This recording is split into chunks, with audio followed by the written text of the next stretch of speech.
आईकेट द्वारा ली गई CPA exam में विद्यार्थियों को 90% तक स्कॉलरशिप का लाभ मिला है। आईकेट द्वारा प्री ओरिएंटेशन प्रोग्राम का आयोजन किया गया। आईकेट के प्री ओरिएंटेशन प्रोग्राम का आयोजन किया गया, जिसमें विद्यार्थियों और उनके पालकों को क्लासेस के बारे में सभी जानकारी दी गई। आईकेट के फाउंडर और डायरेक्टर सारंग उपगनलवार और एकेडमिक हेड सुधीर वाजपेयी ने इसके बारे में अधिक जानकारी दी। देखो, अभी 2 साल की एक्साइटिंग जर्नी उनकी शुरू हो रही है, नीट में और जेईई में, दोनों में।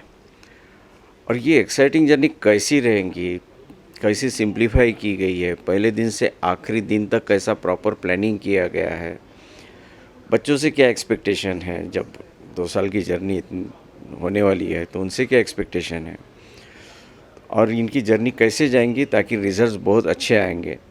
तो ये जो एक ओरिएंट करना पड़ता है, क्योंकि स्कूल पैटर्न से आए हैं, अभी एकदम कॉम्पिटिटिव एग्जामिनेशन के पैटर्न में जा रहे हैं, तो थोड़े से बच्चे डरे भी रहते हैं, जेईई के लिए भी, नीट के लिए भी।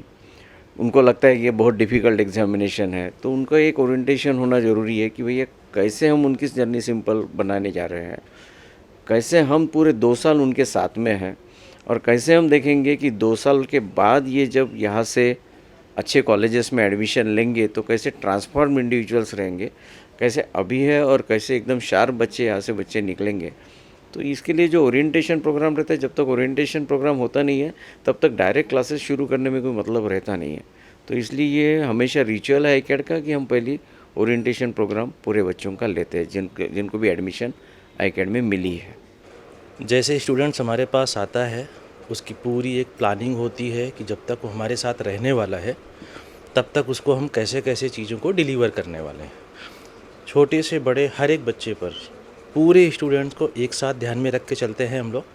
सभी बच्चों को ध्यान दिया जाता है, स्टूडेंट कमज़ोर है, इंटेलिजेंट है, मॉडरेट है, जैसा भी है, हर एक बच्चे को ध्यान दिया जाता है। इंटरेस्टिंग जैसे बनाने की बात कही आपने कि इंटरेस्टिंग कैसे बनाना है, उसके बहुत सारे मेथड हैं। सब्जेक्ट को कैसे पेश करना है, किसी डिफ़िकल्ट चीज़ को कैसे समझाना है, कभी किसी डायग्राम से। हमारे यहाँ डिजिटल बोर्ड भी लगे हुए हैं, तो अगर हमें कोई एनिमेशन भी दिखाना है बच्चे को आसानी से समझाने के लिए, तो वो भी हम लोग यूज़ करते हैं। कई बार ऐसा होता है कि मैथमेटिक्स में या फिज़िक्स में कई सारे डायग्राम्स ऐसे होते हैं जिनको हम लोग नॉर्मल बोर्ड्स में प्लॉट नहीं कर सकते हैं, तो बच्चे की अंडरस्टैंडिंग उस टॉपिक में प्रॉपर नहीं होती है, तो उसको डिजिटल बोर्ड में हम लोग 3D डायग्राम में दिखा करके उसका एक एक माइनर से माइनर कंसेप्ट वहाँ पर हम लोग क्लियर करने की कोशिश करते हैं। तो बच्चे की जर्नी भी बहुत इंजॉयफुल हो जाती है 2 साल की हमारे साथ, और सब्जेक्ट में जो अंडरस्टैंडिंग डेफिनेटली उसमें बिल्ड होगी, क्योंकि उसने बच्चे ने सब्जेक्ट की बारीकियों को समझा हुआ है।